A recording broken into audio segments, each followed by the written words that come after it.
Voici l'histoire de Alassane Ouattara, l'homme qui fait le sujet de plusieurs débats en Côte d'Ivoire et dans d'autres contrées d'Afrique.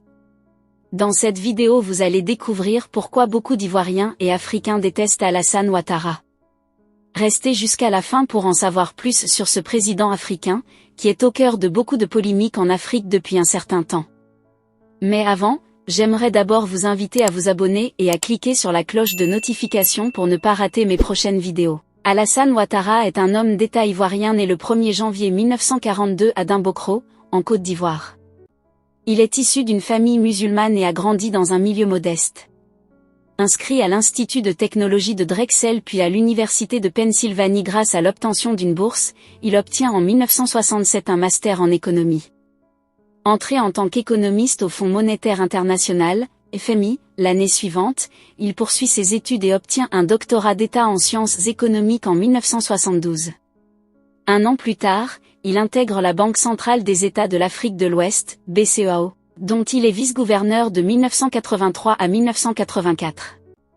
Il retourne ensuite au FMI pour y occuper les fonctions de directeur du département Afrique à partir de novembre 1984, après quoi il devient, en octobre 1988, gouverneur de la BCEAO. En 1994, il retourne au FMI en tant que directeur général adjoint.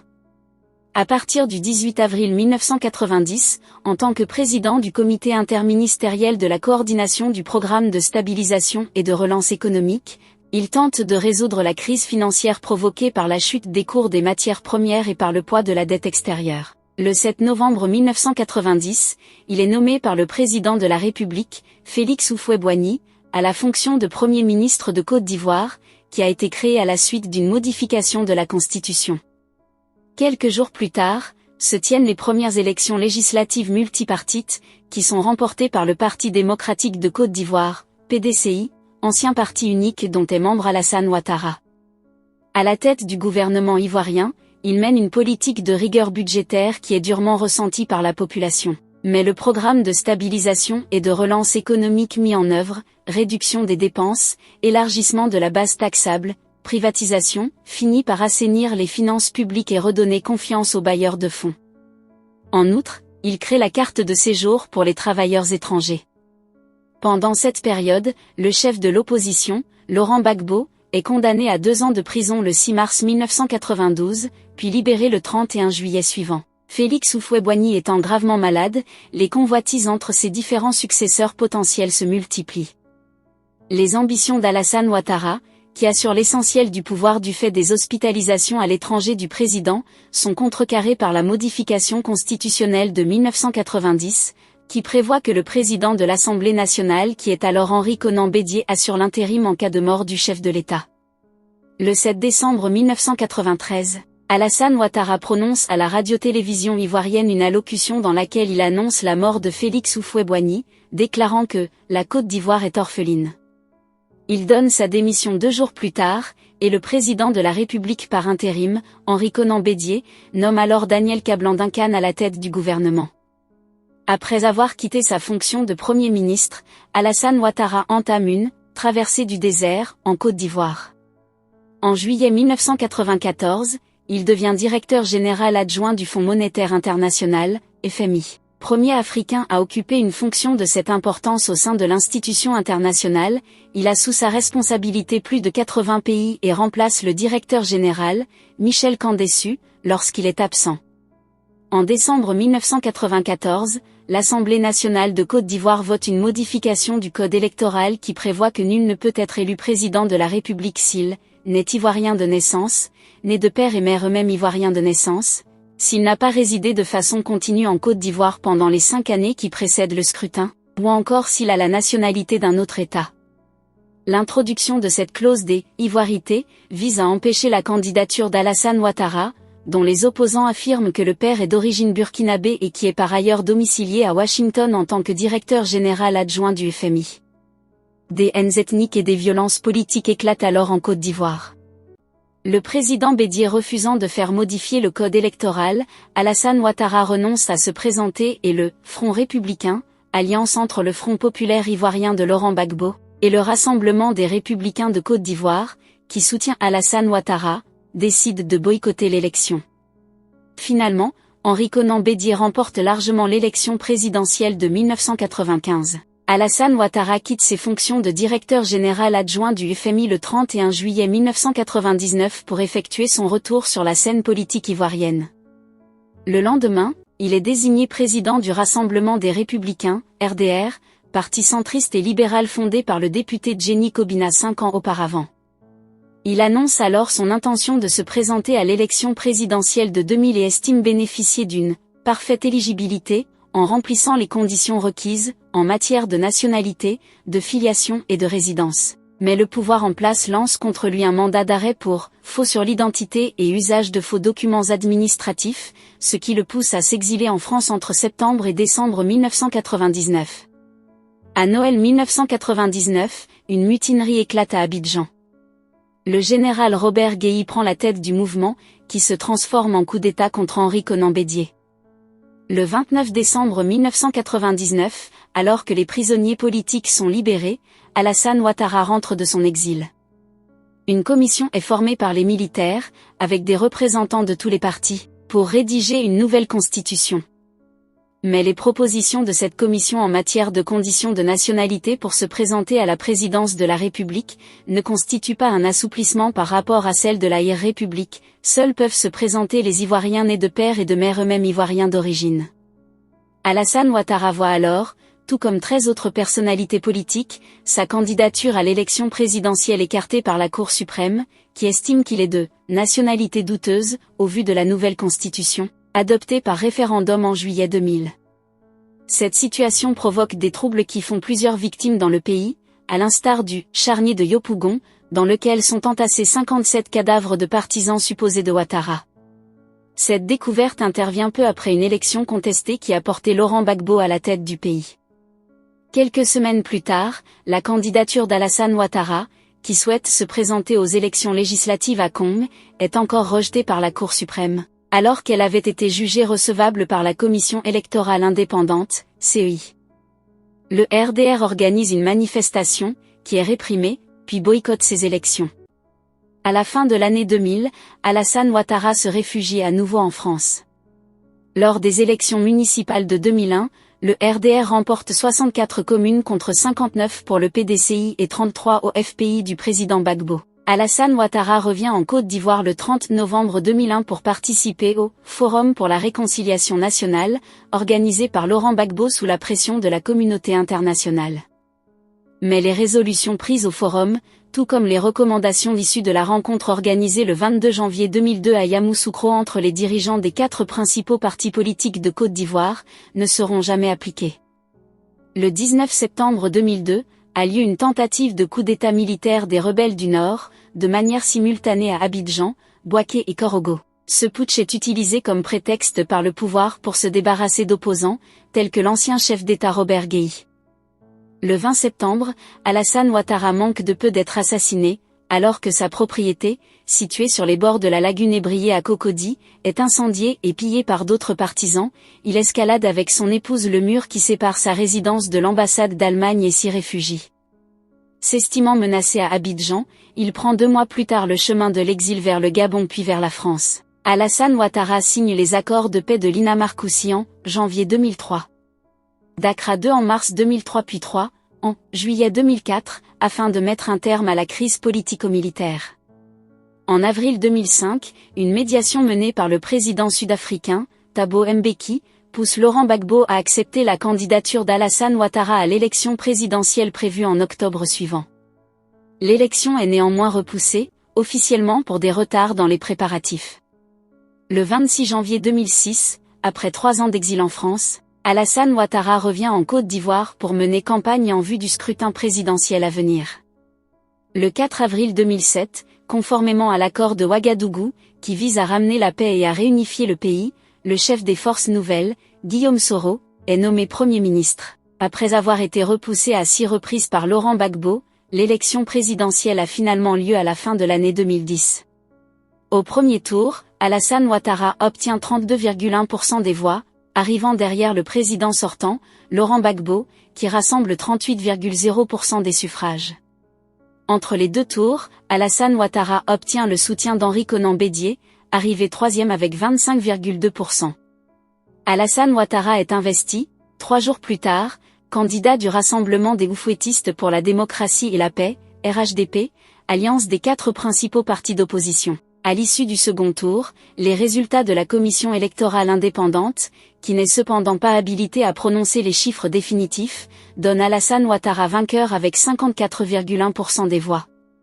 Cependant, le Conseil constitutionnel, composé presque exclusivement de partisans de Laurent Gbagbo, proclame le président sortant réélu avec 51,5% des suffrages, après avoir invalidé les résultats dans 7 départements du Nord, soit 13% des votants, sous prétexte de fraude. La quasi-totalité de la communauté internationale appelle dès lors Laurent Gbagbo à quitter le pouvoir. Alors que Laurent Gbagbo prête serment devant le Conseil constitutionnel le 4 décembre 2010, Alassane Ouattara fait de même, le jour même par courrier. Ce dernier reconduit Guillaume Soro à la tête du gouvernement tandis que Laurent Gbagbo choisit Gilbert Marine-Djebouaké. Reclus à l'hôtel du Golfe, Alassane Ouattara refuse dans un premier temps le recours à la force pour faire quitter le pouvoir au président sortant, obtenant le soutien de nombreux États étrangers et d'instances économiques et financières. Il assèche les finances de l'État ivoirien, notamment les zones encore contrôlées par son adversaire. Début mars 2011, la tension gagne l'ouest du pays. Le 28 mars, une vaste offensive des forces pro-Ouattara, rebaptisée Forces républicaines de Côte d'Ivoire, FRCI, est lancée. Les FRCI entrent dans Abidjan sans rencontrer de réelle résistance, l'armée régulière et la gendarmerie se rangeant aux côtés d'Alassane Ouattara. Le 11 avril, Laurent Gbagbo est finalement arrêté dans la résidence présidentielle, avec son épouse, Simone. Dans une décision en date du 4 mai 2011, le Conseil constitutionnel ivoirien proclame M. Alassane Ouattara président de la République et prend acte des décisions prises par celui-ci. 2 jours plus tard, le 6 mai, il prête serment au palais présidentiel d'Abidjan, en présence notamment des membres du gouvernement, des diplomates, des responsables militaires, des chefs de partis politiques. Sa cérémonie d'investiture se déroule en présence de chefs d'État étrangers le 21 mai à Yamoussoukro. Le 4e gouvernement Guillaume Soro est formé le 1er juin 2011. Il comprend 36 ministres, dont 14 membres du RDR, 8 membres du PDCI et 5 représentants des forces nouvelles, les autres ministres étant issus de la société civile et de petits partis. Le FPI, dont le comité central souhaitait notamment la libération de Laurent Gbagbo, ne participe pas à ce gouvernement. Le 9 août suivant, le président Ouattara demande aux ministres de signer une « charte d'éthique » pour lutter contre la corruption et le népotisme. À l'issue des élections législatives de décembre 2011, boycotté par le Front populaire, le RDR obtient la majorité absolue des sièges à l'Assemblée nationale. À son arrivée à la présidence, Alassane Ouattara affiche sa volonté de rétablir la sécurité et réconcilier les Ivoiriens, divisés par plusieurs mois d'une crise ayant provoqué quelques 3000 morts. Le jour même de l'arrestation de Laurent Gbagbo, il prononce une allocution dans laquelle il annonce sa volonté de créer une « commission vérité et réconciliation qui fera la lumière sur tous les massacres, crimes et autres violations des droits de l'homme », et appelle à s'abstenir de tout acte de représailles et de violence. 2 jours plus tard, il affirme avoir pris contact avec le procureur de la Cour pénale internationale, Luis Moreno Ocampo, pour engager des investigations sur les massacres commis. Le 20 juillet 2011, Alassane Ouattara signe un décret créant une commission nationale d'enquête, Commission Dialogue, Vérité et Réconciliation, sur les violences post-électorales de 2010 à 2011. Cette commission, qui disposera de 6 mois pour transmettre ses conclusions et recommandations, doit mener des enquêtes, non judiciaires, pour aider à comprendre comment et pourquoi des violations aussi graves et massives des droits de l'homme ont pu être commises. Présidée par l'ancien Premier ministre Charles Konan Banny, la commission d'enquête devra travailler, en parfaite synergie avec toutes les organisations nationales et internationales de défense des droits de l'homme. Mais rapidement, la commission piétine et souffre d'un déficit de consultation des citoyens dans la prise des décisions.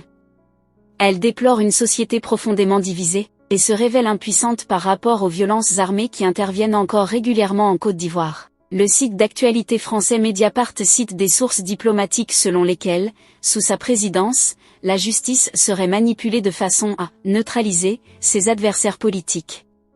La commission électorale indépendante fait l'objet de critiques. En 2016, la Cour africaine des droits de l'homme et des peuples considère que celle-ci n'est ni impartiale, ni indépendante au sens de la Charte africaine des droits de l'homme et des peuples.